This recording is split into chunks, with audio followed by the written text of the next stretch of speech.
England obtained somehow some of the worst looking women I've ever seen in my life, man. Dude, I love, and man, it hurts me to say it, but some of the women, you're like, dude, no wonder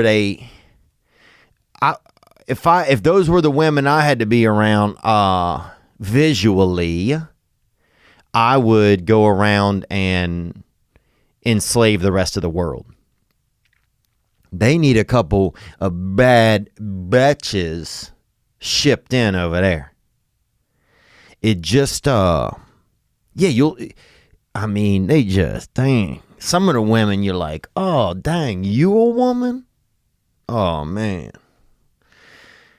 I think that's the real reason. If we could dig up a couple of these pilgrims and do a seance on them, put that Ouija on them, bro. Throw a couple of magic rocks on their back or whatever, or smoke a bowl out of their skull and get their ideas, we would know for a fact that the real reason that the pilgrims left England, whenever it was, 1,300, whatever, 1,000, whatever, was because they heard there was some tan bitches over there in North America. Some of those land bitches, bro, you know what I'm saying? Some of those outdoor bitches. You know what I'm talking about? Indians, dude, Native Americans. Because the women, they just, God, bro. I would start a war with somebody too. If those were the women I had, I'd start a war. I'd go warring for women. I'd roll a cannon down to the frickin' straight over to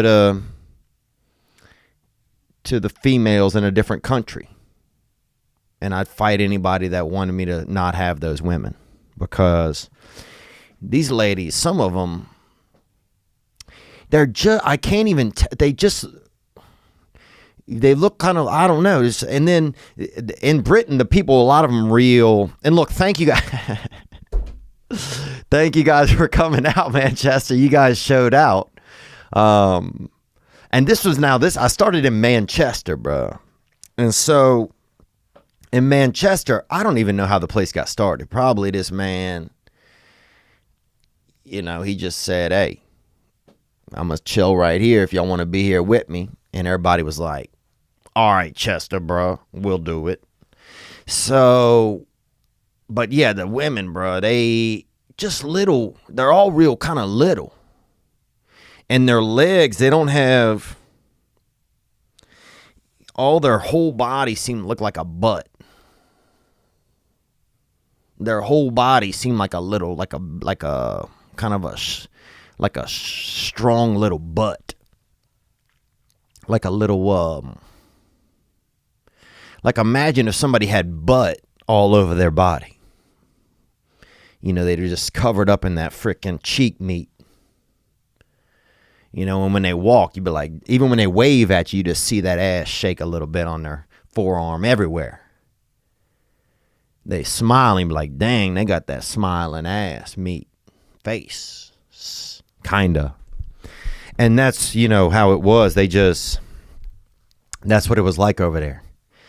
And in England, a lot people are just kind of like, Mama mia, all right,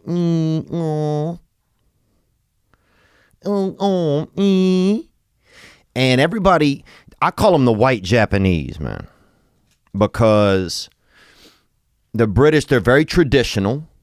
Okay, you have a ton of tradition. You have a lot of, I think, kind of inner turmoil and like inner kind of pain, and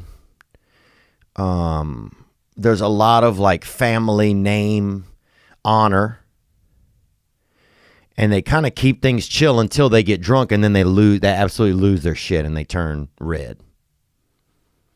And basically that's the white Japanese. Very,